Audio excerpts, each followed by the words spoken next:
Welcome to my channel. Today, Wednesday, the 12th of August 2026. Today I have a guest. His name is Wayne, the Defiboss. I just want to have just a quick question and just to hear from him about Canada. When did he come to Canada? Comparison between Canada by then and now. Welcome, sir. Thank you, thank you. I hear you're doing big things on your channel, which is great. Yeah. That's fantastic. Found a new hobby. I love it. And you're getting lots of subscribers. Thank you perfect. very much, sir. Thank you very much. I just want to ask, when did you come to Canada? Oh, that's a good question. I came to Canada back in the early 80s. Maybe around 82, 83, something around that. So quite a while ago. We came from St. Vincent and the Grenadines. And we went all the way to Winnipeg, Manitoba, when I first came to Canada. So that was our port of entry. And before anything, for a person who doesn't know St. Vincent and the Grenadines, where is it located, by the way? Good question. Well, St. Vincent and the Grenadines is in the Caribbean, and you might have heard about Barbados. So Barbados is the most easterly of the Caribbean islands. And you were going to ask? Yeah, is it near Jamaica? Well, everybody knows about Jamaica. Of course, the reggae and Bob Marley, which is great. But Jamaica is actually closer to Florida than it is to St. Vincent. So imagine you have the United States, you have Florida right here, Jamaica is right here, you have the rest of the Caribbean. St. Vincent would be in a bit of an arch this way. This would be Barbados, and St. Vincent is 100 miles more to the west. So we're most the eastern Caribbean island. So Jamaica is far on the west, closer to the U.S. continent. Okay. Yeah. Was it colonized? Actually, very good question. And for a very long time, it was not colonized. The story goes that, during the slavery days, there was a ship that came to the Caribbean and it ran aground. And in the Caribbean, you don't know, but we have a lot of reefs. The reef is just rocks right underneath the water that you can't see. And if you don't know the area and you sailed with a ship, of course you'll run over it. And of course the bottom of the ship, especially a wooden ship, would rip open. And then and that's what happened in St. Vincent. So this particular ship, the bottom ripped open, all the slaves got away. They went onto land and they went up into the hills, because we got a lot of hillside in the Caribbean. And of course what they did is that they weaponized themselves and they came back and they warred with the people who were trying. So for a very long time, St. Vincent was not colonized until much later. And if you go back in history, our people are called the Garafunas. So if you study the Garifuna history, you will understand what we're saying. So we resisted colonization for a very long time, until the latter part of the century, in terms where they captured our leader. His name is Joseph Chateaubriand. He was a Garifuna leader, and of course a lot of other Garifuna fighters, freedom fighters. They put them on one of the islands that we have. We have 32 islands, by the way. It's not just one. One island, the main island of St. Vincent, and we have 32 islands besides south of St. that. Vincent and Grenadines. Well, the Grenadines is part of those 32 islands. St. Vincent itself, plus 32 islands, which we call the Grenadines, starting with Young Island, Bequia, where I grew up, and another 30-something islands. Some of them uninhabited. In fact, if you watch Pirates of the Caribbean, that's where the movie Pirates of the Caribbean was shot. Because back in the day, real pirates used to hang out. So we resisted colonization for a very long time. So after they captured us, later on, they sent us to Central America, places like Belize and Rotan, etc. So you would find a lot of Vincentians living in those areas that are direct descendants of our Garifuna people. So it's quite a story that has not been told. And one day I would love to have a movie with that, where the Garifuna story would be told. Fantastic. It's an excellent story and a great place to visit. Okay. And also you mentioned that when you came to Canada in 1980s. Yes. Was Toronto a port of entry? No.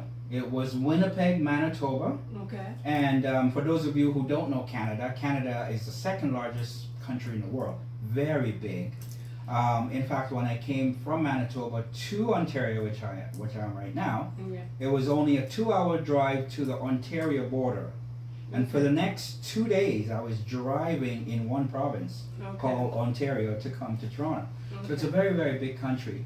So I stayed there maybe about, I don't know, 7, 8 years in Winnipeg, Manitoba, and it's very cold there. The temperature gets down to about minus 32 to 35 during the winter time, which means it's about 35 times colder than your refrigerator. So imagine that. If you're in Africa, Tanzania, or other places where you always had heat, imagine going from the extreme heat to extreme cold. And that's quite an experience in and of itself. Okay. When coming to Canada, there are different kinds of route where a person can come. A person can come as a student. Person can come as a visitor. A person can come as through on the work permit. Was you're coming as at the port of entry, meaning what route did you choose?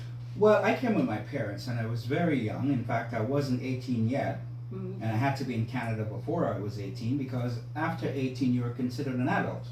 So obviously if you're under 18 you're still not an adult, and your parents, in this case my parents, are the one who, we came through to migrate into Canada through my dad, because he's been coming to Canada for a long time prior to that, and then he eventually brought the family. So if you're under 18, yes, you can come to study. 2026, that would probably be the best way.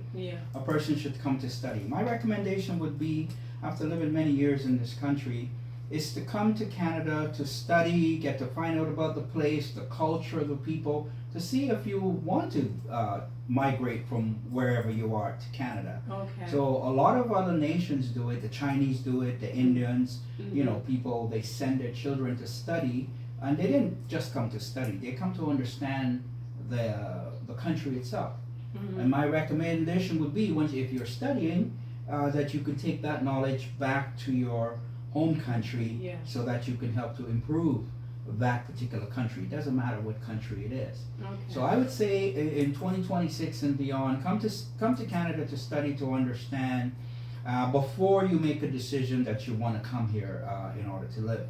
Don't just come blindly, because it's not what most people think. Most people think that coming to Canada, that the streets are paved with gold. That's good for advertising. But the reality is, you might come here and find out you need 6 jobs to survive. So that's part of it. I've tried to understand more about Canada. Maybe one day we'll come and sit one together to see, to analyze to see and analyze the routes people pass through to come to Canada. Maybe one or another will benefit from it. Yes. And when can you compare? Can you compare when you came and now? I know it's years has passed, but can you compare in phases maybe? Well, yes. Well, I think the best comparison, or give a better picture, when I was probably about maybe 14, a boy of 14, living on the beautiful island of Beckway in St. Vincent and the Grenadines. And it's 7 square miles worth of heaven. Beautiful beaches. I can remember sitting on the beach looking out at the ocean, because when you're on an island, everything around you is surrounded by water.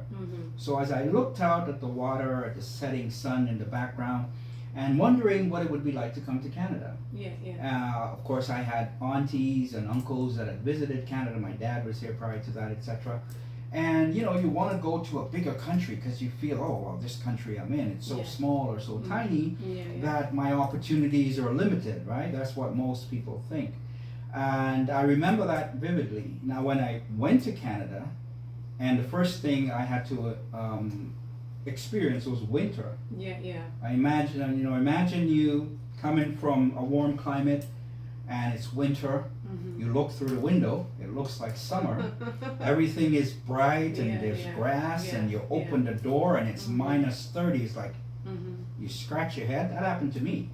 I was stood in the doorway with an open door for about 1 minute, trying to understand how it could be so cold and the sun is still up. That was one of my first rude awakenings, right? So you have different experiences. Okay. So when you come to Canada, Canada is a completely different country, different environment, different everything. Yeah, yeah, So you run into what we call culture shock. yeah. Okay, so years later after living in Canada, I would say to everybody, come to experience it. Come to maybe travel across the country, even one time, to really get an understanding. Maybe you spend a few months, you're learning in school, etc. You understand it. But my recommendation would be that at some point in time, you should consider developing the country that you left. Yeah. It sounds far-fetched, but it is what I call, like a closed loop. It's a circle, Yeah, a it's circle of life, yeah. as some people would correct, put it. correct. So you travel, you learn, you understand, Mhm. but nothing replaces your home, your original home country where you were born. Yeah. If anyone were to say to me, well, if you had a choice between growing up in the Caribbean and growing up in Canada, which would you choose? Well, it's quite obvious. I would always choose growing up exactly where I grew up, 100 out of 100 times. Because you cannot trade that experience for the experience here. Okay. And of course, if you've never been born anywhere other than Canada, well, you wouldn't know what I'm talking about in the first place. So it wouldn't matter, right? Yeah. So it's a good experience for anybody. I would highly recommend that they come to travel, come to study, come to learn, with the idea of developing their own home country later on. Okay. Mm-hmm. Last but not least, you're into business. Can you Yes. advise anybody who comes to Canada under the category of business doing? Good question. Actually, that's a perfect question.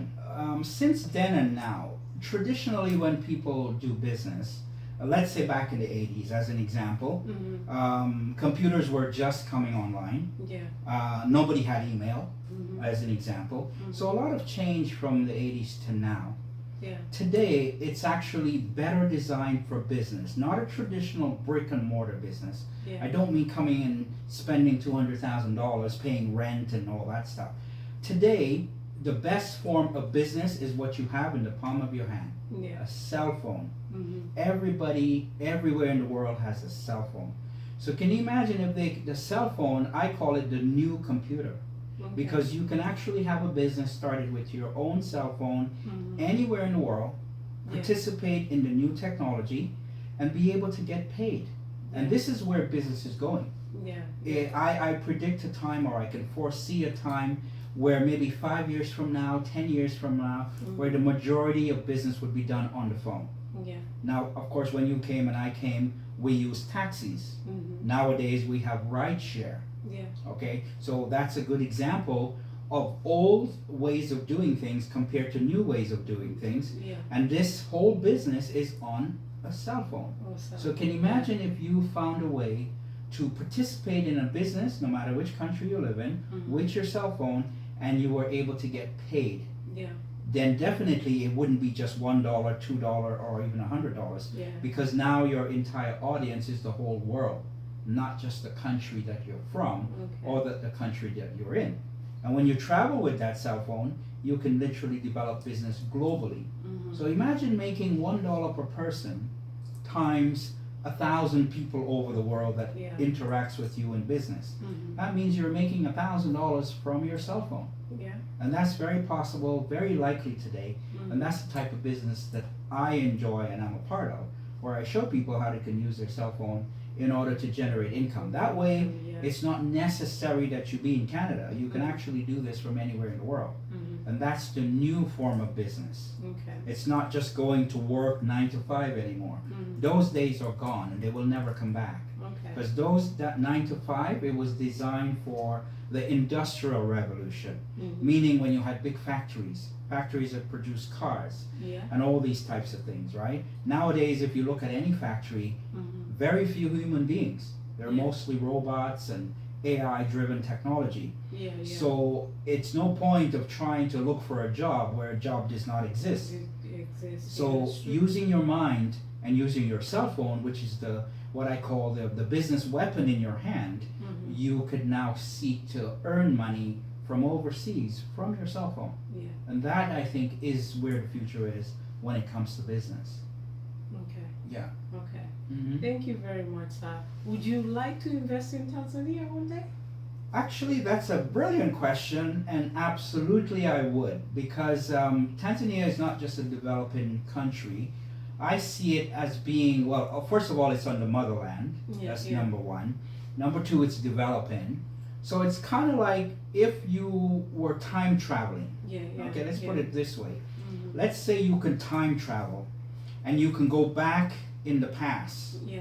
and you knew that at one time there were going to be lots of cell phones. Mhm. Would you invest in a cell phone company? Yeah. Of course you would. Yeah, yeah. That's obvious, right? Because Yeah. if you did and you Mhm. come back to the future, now you're rich. Yes. Right? So it's about where things are going. So as the African countries develop Mhm. and they realize, I call it the awakening Yeah. of the African giant. Mhm. They're waking up. Yeah. No longer are they're settling for someone else coming in and taking their resources Exactly. and dominating their country. Mhm. Those days are over.